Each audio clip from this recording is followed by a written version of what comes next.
Hi, everyone. Kate and I wanted to take some time to share our thoughts about the recent Supreme Court decision in the U.S. to overturn Roe v. Wade. In case you might live in another country and haven't heard the news, basically the Supreme Court recently ruled that abortion should be decided by each individual state, what they will allow and what they will not allow. And what this means is that some states in our country will very likely be banning abortion entirely. Under any and all circumstances, a woman will not have a right to end a pregnancy. And some time has passed since this decision was made. The verdict happened on June 24th, and we are releasing this more than a month later. But we each wanted to take an opportunity to share what our thoughts are on this and to share some more personally about how this decision feels. And so you guys are going to hear from Kate next, but I will share that when this decision was made on June 24th, there was a possibility that I was pregnant at that time. So to tell a little bit of a story here, most of you, if you've been listening to the podcast up until this point, know that my son was born in November of last year. He's now coming up on 9 months old. And my husband and I knew that we wanted to wait a little bit longer to grow our family, maybe start trying for another child when our son would be, say, around 2 years old or so. I wanted to give my body a chance to recover from giving birth. I'm still breastfeeding, and that is a lot of work. And the thought of carrying a pregnancy in my body while breastfeeding, this is not the timing that my husband and I wanted to be pregnant. But I found myself on June 24th in what is called a 2-week wait.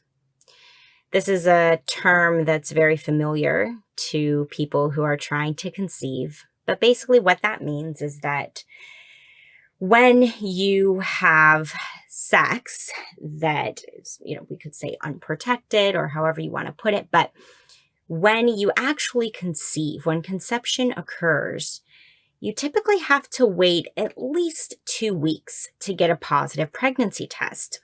You can get a positive pregnancy test sooner, but they recommend that you wait until about 2 weeks after you have conceived, potentially, to take a pregnancy test and to see if it reads positive or negative.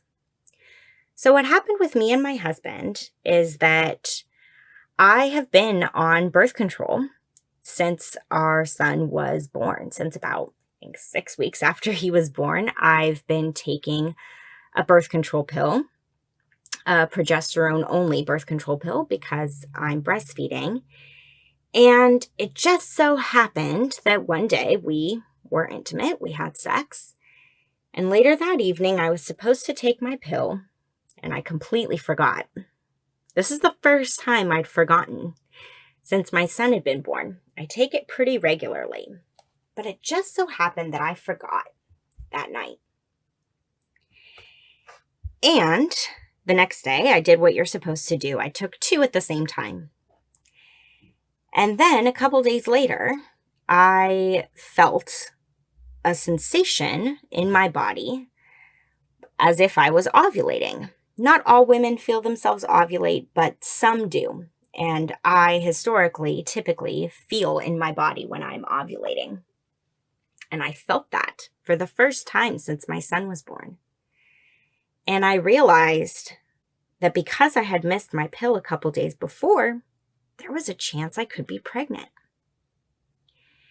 And I had an oh shit moment.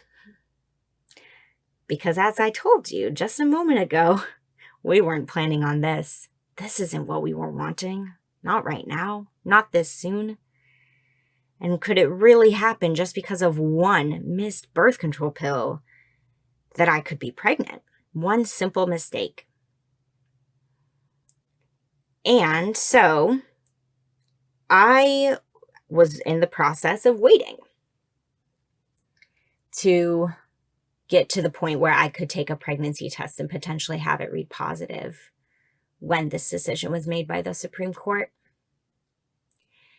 And the first thing that went through my mind was thinking about how many other thousands of women in this country were also in the middle of a 2-week wait themselves, potentially.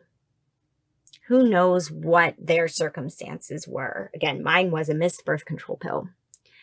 But regardless of what their circumstances were, they were also maybe in the same emotional state that I was, waiting and wondering.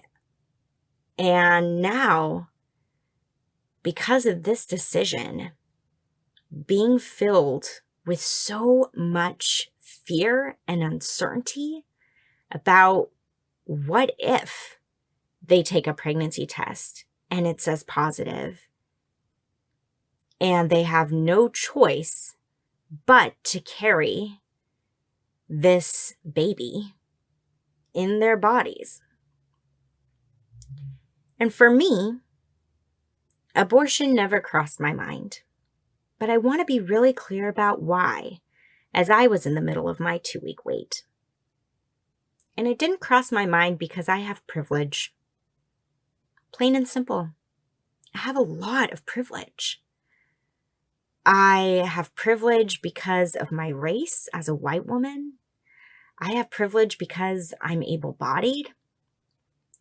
I have privilege because I have stable housing.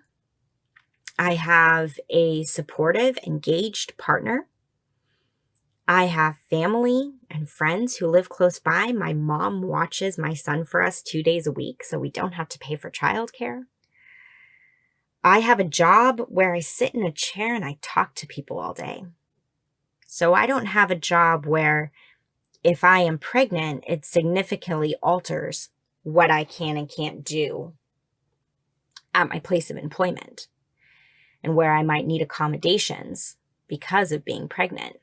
I don't have to worry about that because of being a therapist. And even furthermore, I'm self-employed. I'm my own boss in my private practice. I set my hours.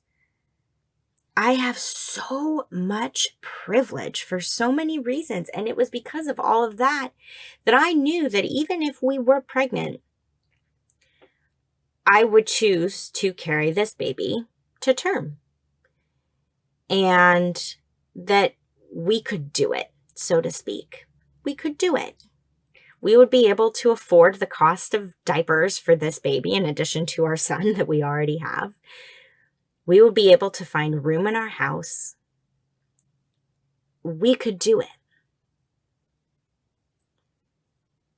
But there are thousands of women who struggle every single day to do it.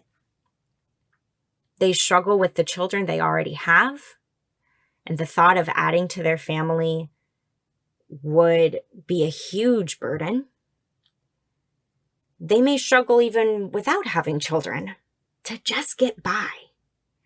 And now they are having this choice stripped from them to be able to make a decision for their bodies and their families. I'm getting emotional talking about it, but it is wrong. It's just wrong. So for me, the outcome, interestingly, for me, getting a false positive pregnancy test is a pretty rare occurrence. But that's actually what happened to me. I had a doctor's appointment around the end of that 2-week waiting period, and I asked to have a pregnancy test done, and they told me it was positive. And it actually turns out it wasn't. I had some follow-up blood work done after that positive pregnancy test, and the blood work revealed that I was not pregnant. So I was not pregnant, even though I had a moment of thinking that I was. I didn't have a miscarriage. I was never pregnant in the first place, strangely enough. But yeah, I could not help but to think on June 24th, as I was a few days away from my doctor's appointment and requesting a pregnancy test, how many other women would just be filled with so much fear with this decision being made.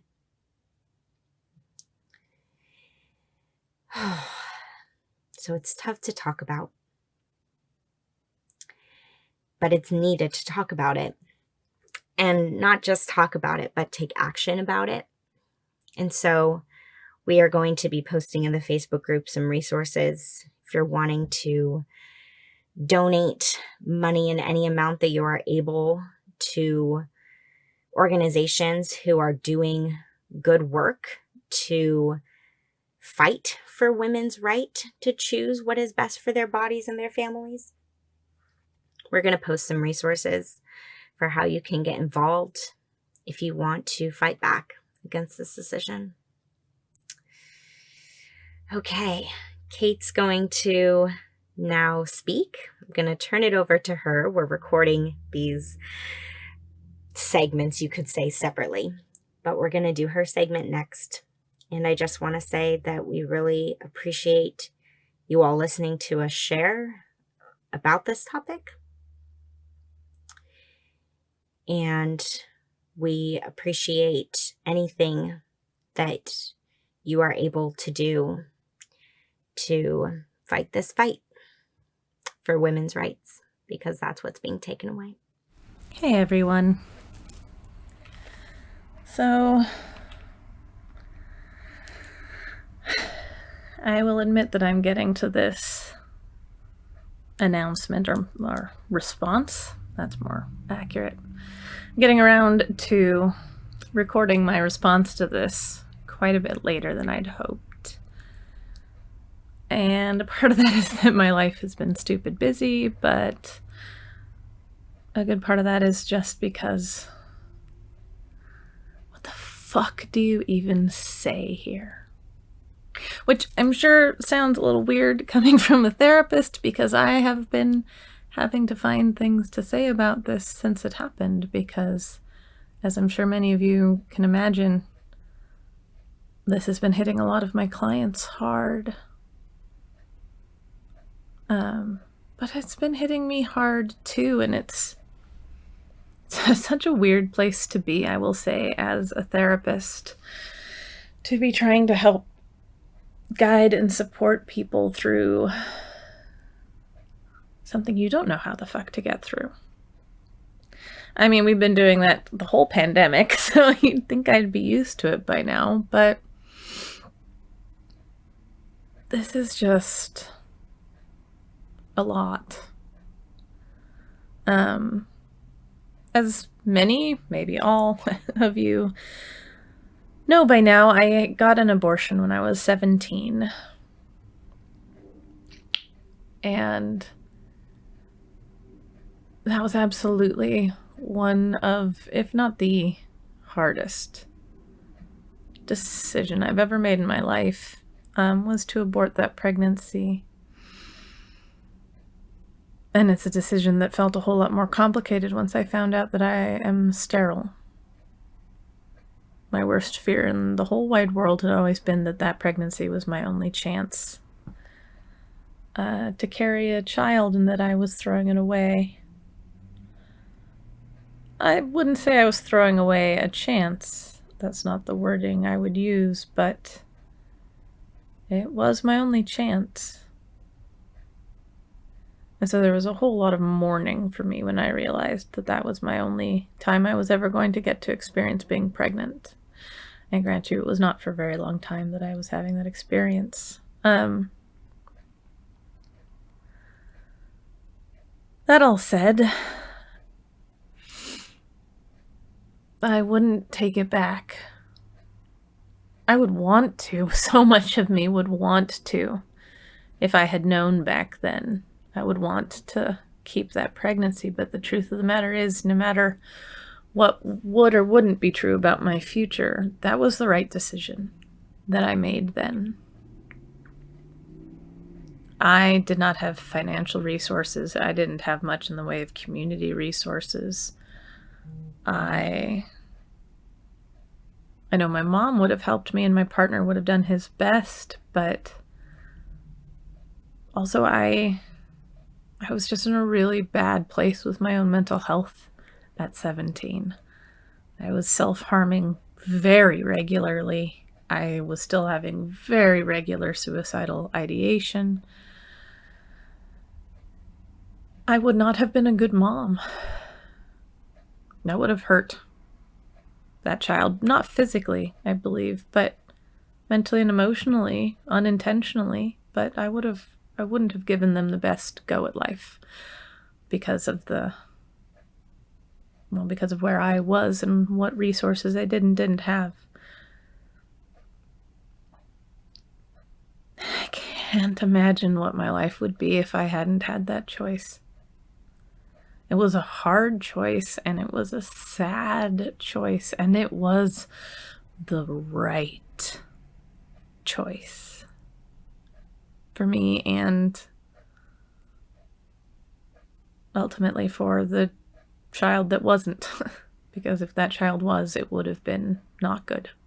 A not good environment for it to be raised in.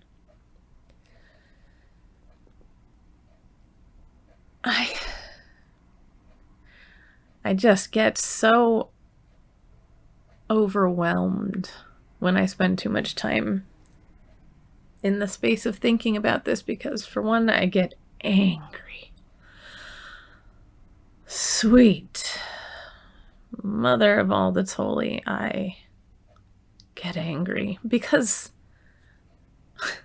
this doesn't punish the rich. This doesn't even punish the somewhat well off. If I found myself living in a state that, just made or will soon make abortion illegal, I have the resources to leave the state and get it done somewhere else. So really this isn't a law that is or can be equally applied. This is a law that's going to fuck over those without resources. This is going to fuck over people in lower socioeconomic classes. This is going to disproportionately fuck over people of color. This is going to disproportionately, hit those in the LGBT community. This is not a fair and equal law. Amongst other ways that it's wrong and disgusting. It's also not something that will be evenly applied. All those wealthy politicians who are crowing so loudly about this success, well, they and their partners will always have access to abortion because they can go where they want to go, when they want to go, and for as long as they want to go there. They don't have to worry about the money for travel. They don't have to worry about missing time from work. They can just go.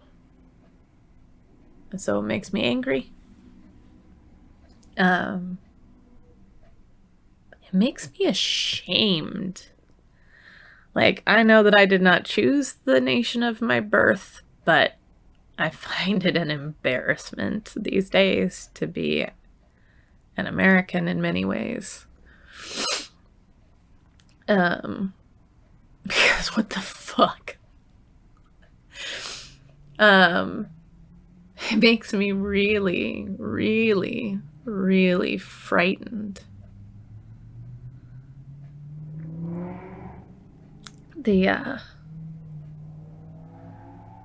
opinion by Judge Clarence Thomas lists explicitly the cases that made, here it goes, where I'm going to cry. The cases that made gay marriage legal in the US also that made contraceptives legal and that made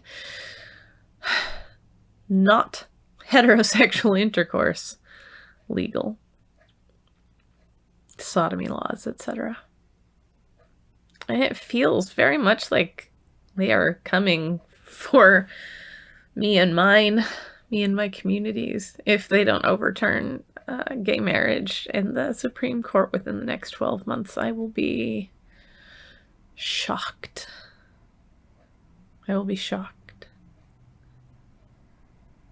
With Roe being overturned when it had such an enormous popularity within the culture, within the country, it just feels like nothing is safe. Like nothing is sacred.